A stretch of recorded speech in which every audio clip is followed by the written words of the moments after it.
Welcome to our tutorial about noise.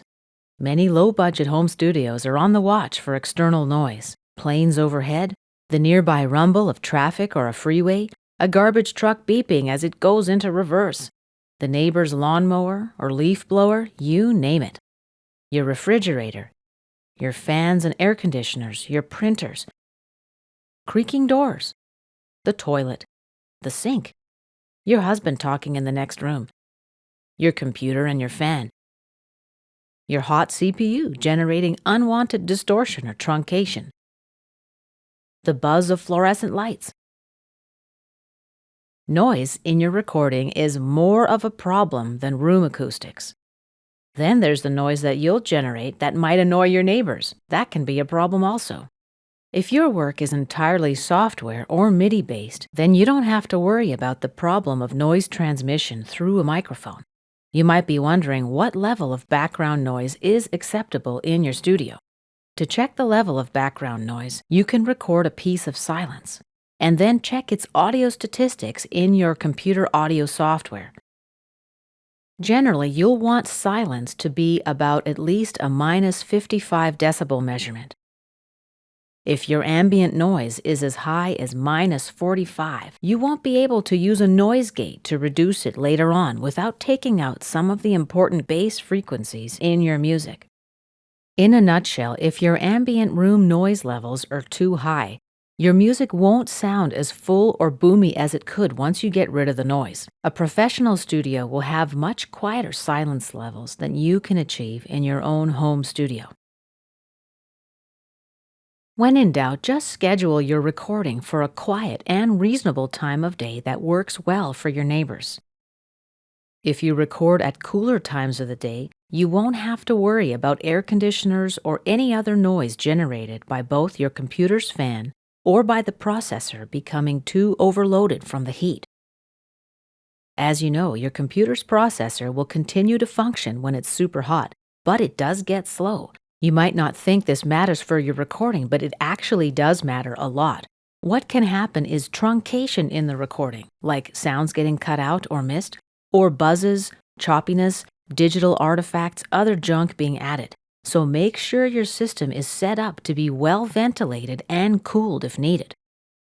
All the tips we talked about in my previous tutorial for acoustic treatments such as blankets, egg cartons, and foam, they only tame acoustics.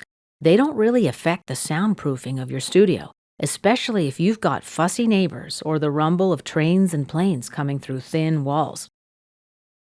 Professional studios might use dual insulated walls, suspended ceilings, and floating floors to help shut out outside noise. Now, while you might not be able to do this, there are a few things you can do in arranging your studio to minimize the noise. You can set up your home studio in your house or apartment so that it makes use of a sound lock corridor. This is the most effective way to keep noise on the outside. Basically, a sound lock places 2 doors in a series and 2 walls in a series. External noise has got to travel through both doors and walls to get into your studio. If you treat the sound lock with absorbent surfaces, you can reduce noise considerably. Heavy carpet on the floor and acoustical tile on the walls and ceiling are the most common. You can also use glass fiber boards, which aren't expensive, or some other type of padding. If your studio's in the basement, it'll help keep the outside noise outside. Just watch out for the noise from your furnace or air conditioner.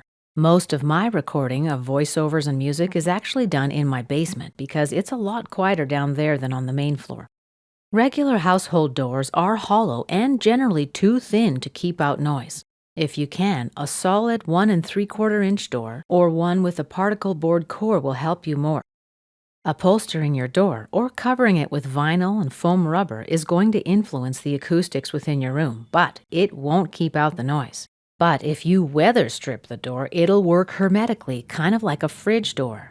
Inspect your seals periodically to make sure they're tight. If you're going to line your walls with additional drywall, use different thicknesses on each side of the wall and make sure none of the screws or nails touches a stud. Fill up the cracks and tape the joints, then use a non-hardening acoustic sealant at all intersections.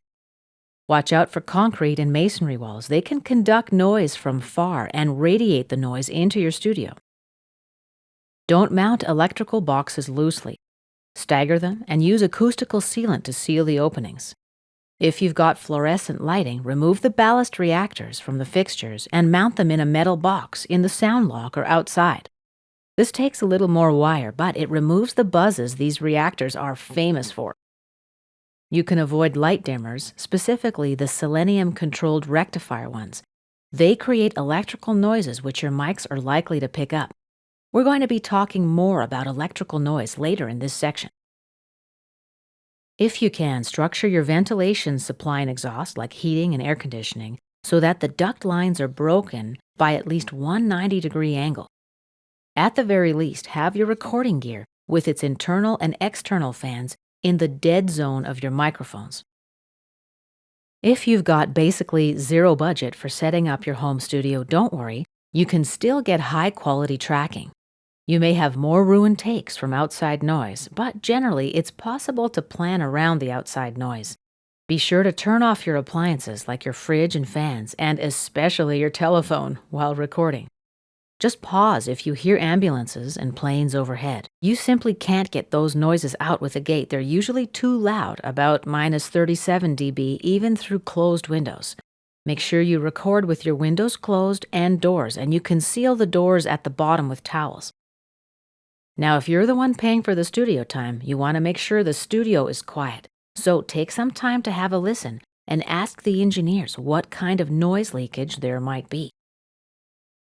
This concludes our segment about noise in your studio. In my next tutorial, we're going to talk about how you can prevent hum or electrical buzzing from leaking into your recording.